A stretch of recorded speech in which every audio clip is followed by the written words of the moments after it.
Hey, how's everyone today? I just wanted to do this video on two Bachmann locomotives that I picked up, and I was looking for these styles of locomotive for a little bit. So I wanted the CP rail one because my father's best friend, he operated locomotive back in the day. He's been retired for a while now, but he used to take my father with him, and they operated an SD-40-2, same kind as this one, just a different road number. So all I'm doing, I'm just going to be changing the road number over the one that my father's best friend used to operate all the time. So I thought that's pretty cool. So I got this here. Well, they're both from eBay. So I picked this one up here because I wanted to build that specific locomotive, and it's not going to be hard because I just got to change the road number. But this one here is interesting. I don't know if SD-40-2's in CSX with the bright future paint scheme is hard to find or not, because this was an eBay win, auction. I normally don't do auctions, but this one went a little wild. Like, a lot of people wanted this locomotive, and I was just kind of scratching my head because, I mean, it's just a regular Bachmann with DCC, right? But I was like, well, I want this locomotive because I want to make Crazy 8. And I'm sure if you don't know the story of Crazy 8, look it up on Google. Even a movie was made about it, but they didn't use actual company names and stuff like that. But the movie was called Unstoppable. But yeah, ever since I heard the story when I was like super young, I was I was like eventually I was thinking about it. I was like, I'm gonna make Crazy 8. So it's the type of locomotive Crazy 8 was, an SD-40-2, and I just gotta change the numbers to 8888, and bam, good to go. Now let's get these out of the boxes here. So, the seller said that these are new, never used. I mean, obviously they're older stock, but usually I can tell if they are or not. So let's just get this out of here. They did say that the boxes will have some shelfware on them because they've been sitting around for a long time. The unwanted ones, I guess. Unwanted locomotives sit around forever. Let's see if I can get a better camera angle here. We'll get the Canadian Pacific one out of here. Yeah, I'm at an unusual camera angle I don't normally do. I mean, it's still got its wrapper inside the plastic casing. Usually, if they're not new, they usually don't have that anymore. But I mean,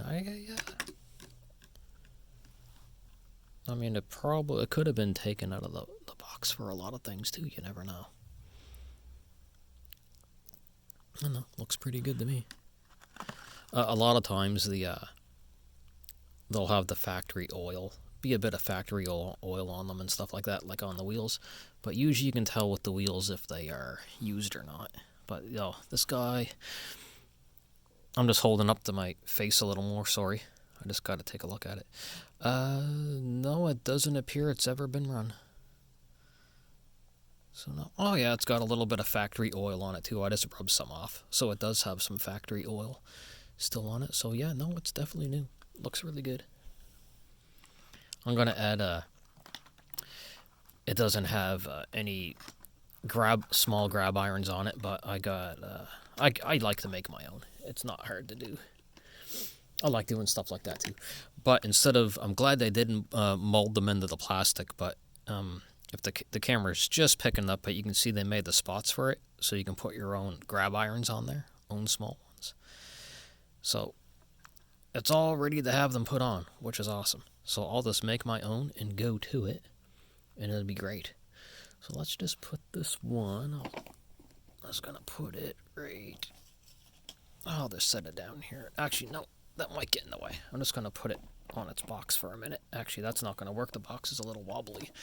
All right, this box is a little thicker, so I'll put it on that old Bachmann Spectrum box over there. All right, let's get this guy out. So this one has DCC on board, no sound. So the Bachmann's there, blue, this kind of blue box had the DCC on board. I imagine it's very simple to add sound to it. But yeah, this thing went crazy for the bidding. And I was like, well, I've been looking one for a while, so I paid a lot more than what I normally would for a locomotive, especially an older Bachmann run like this. I mean, it's not as old as like the Spectrums I like to buy, but this was a bit pricey.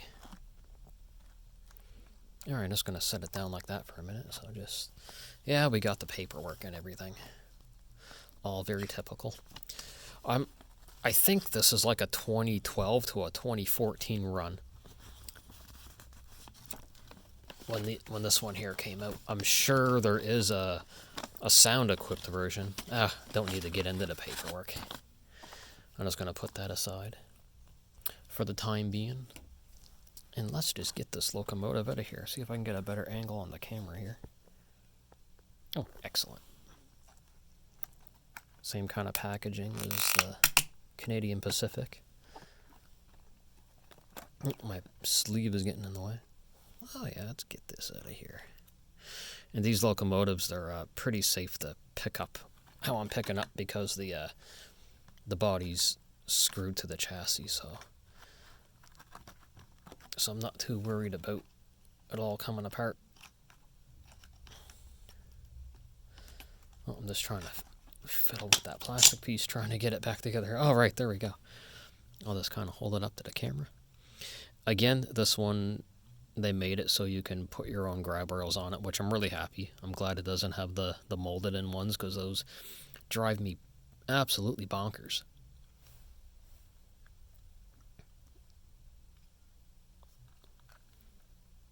Oh, and I'll take a look at the wheels, because this one is supposedly new in box 2. Yeah, it is. It is. It's got a little bit of the factory oil on it. And yeah.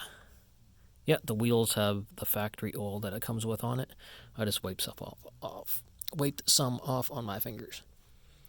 So that is excellent. I'm very happy with these. This is great. Going to be fun projects. Here, I got some good light here. There we go. So the CSX, I'm turning in the Crazy 8. And then the CP Rail one, I'm turning into the one that my father's best friend used to operate. And my father went with him quite a bit too. So they had a good time in it. I remember seeing lots of pictures. So that is my plan with those. And yeah, let's may as well put them on the track while I got the video going. Let's move these boxes out of the way. The DCC one, I'm not sure if it can run on analog too. I don't have my analog controller hooked up at the moment, so I may have to mess around with that. That wouldn't take very long to do. I can always pause the video for a second and get that rigged up, and yeah. So I'm just going to use my re-railer to make everything quick. Get these plastic things out of the way here. Alright, put my re-railer on. I'm going to put that Canadian Pacific one on. Alright. And I'm sure it's going to work. These are normally pretty good. And I'm just using my old Tech 2. And what I use for DCC, I use the Digitrax DCS-50. And I got 2 throttles with it. Alright. Get some power here. And yeah, I'm sure it'll just go. Oh yeah, of course. I'll just put it through like a little break-in period. 15-minute forward, 15-minute reverse. Yeah, I definitely don't expect to have any issues.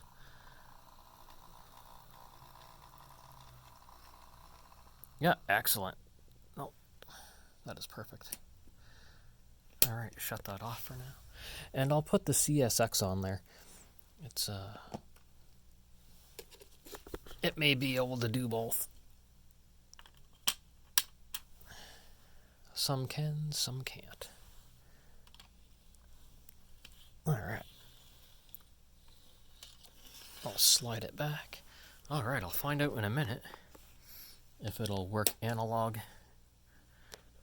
as well as digital. Oh, yeah, it does. Cool.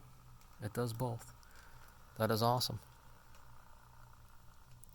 That means it's got a dual mode controller in it.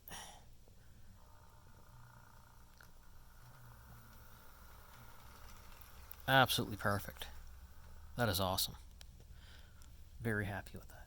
So I'll make a video here of them both going here in a little bit. But no, they're running awesome. Perfect. But no, I will give these a good break in. And then I'll do another video of them running. And I'm also going to have a good time putting a little bit of details on them, like the grab irons. That'll be pretty fun. And eventually I'll be changing the numbers on them. But I'll end the video for now. Like and subscribe if you wish. And everyone take care. Have a good one. I'll have another video going soon.